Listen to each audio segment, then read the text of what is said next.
Ayman al Zawahiri, आतंक का दूसरा नाम। जी हाँ, यह वही नाम है जिसकी तलाश अमेरिका की सिक्योरिटी फोर्सेज पिछले 2 दशक से कर रही थी। अल जवाहिरी अमेरिका का अकेला गुनहगार नहीं था।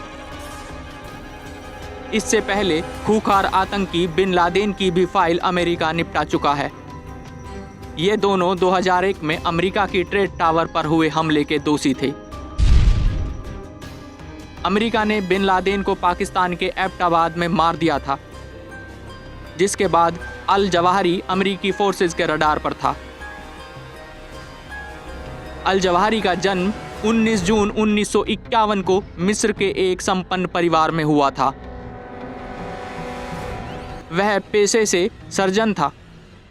वह बहुत कम उम्र में ही मुस्लिम ब्रदरहुड का सदस्य बन गया था और बाद में अल कायदा के चीफ बिन लादेन के संपर्क में आया।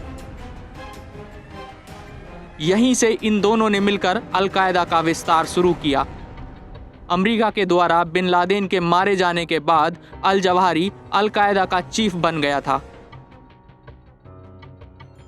दुनिया के मोस्ट वांटेड आतंकवादी अल जवाहिरी को भी बीते रविवार को अमेरिका द्वारा मार दिया गया। अमेरिका के राष्ट्रपति जो बाइडेन ने इस खबर की पुष्टि की है।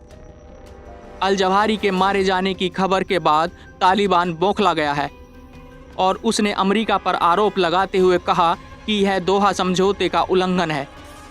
यह अंतर्राष्ट्रीय कानूनों का भी उल्लंघन है। काबुल के शेखपुर में अल जवाहिरी के ठिकाने पर अमेरिकी कार्रवाई में उसकी मौत हो गई। अमेरिकी राष्ट्रपति ने बताया कि जवाहिरी के ठिकाने पर ड्रोन द्वारा एयर स्ट्राइक की गई थी। अफगानिस्तान की राजधानी काबुल में जवाहिरी एक 4 मंजिला बिल्डिंग में रहता था। इसी बिल्डिंग को ड्रोन हमले से तबाह कर दिया गया है।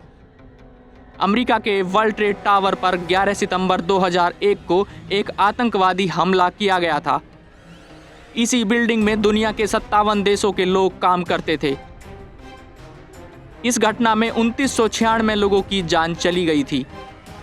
इस हमले के पीछे उस समय के अल कायदा चीफ बिन लादेन और उसका खास अल जवाहिरी मुख्य आरोपी थे।